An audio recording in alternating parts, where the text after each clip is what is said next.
神农氏宝：一、江边一碗水，叶片分八角，神农叫它八角莲。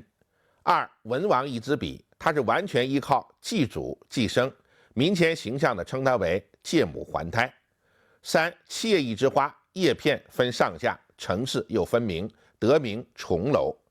四、头顶一颗珠，作用强大，名声也大，被代代医家称为延龄草。